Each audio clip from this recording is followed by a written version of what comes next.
2 wicket নি, বোলাররাই মার খায়। আমি প্রথমে 2 ওভারে 22 রান খাওয়ার পরে অধিনায়কের ভরসার প্রতিদান দিয়েছেন তানভীর, একা হাতেই তুলে নিয়েছেন 5 বার, তাও আবার নিজের দ্বিতীয় আন্তর্জাতিক ওয়ানডেতেই। তাকে যোগ্য সঙ্গ দিয়েছেন তানজিম সাকিব। তাওহিদ হৃদয়কে রান আউট করার ভুলের মাসুলও গুনেছেন তিনি। হাসারাঙ্গাকে 2 ছক্কা মারার পাশাপাশি শ্রীলঙ্কার কফিনে শেষ পেরেকটা মেরেছেন তিনি। বাংলাদেশকে স্বস্তি এনে দিয়েছেন মুস্তাফিজও, পথের কাঁটা দূর করে নিশ্চিত করেছেন জয়।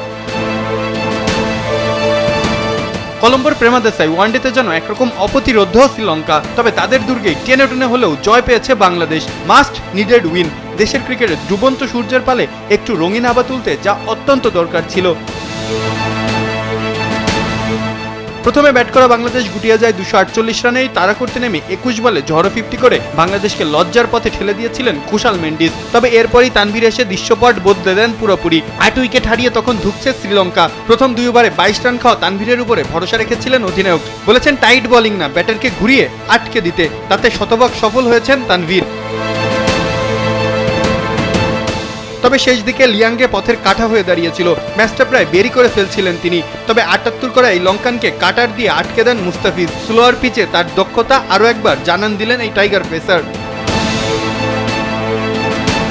এতে করেই 13 বারের চেষ্টার পর কলম্বোর মাঠে প্রথম জয় পেল টাইগাররা। স্বস্তির হাসি হাসলো সবশেষ 8 ওয়ানডে জয় না পাওয়া বাংলাদেশ। আর অধিনায়ক হিসাবে নিজের প্রথম ম্যাচ জিতে উচ্ছ্বসিত মিরাজও। মাহফুজ আহমেদ, কালবেলা।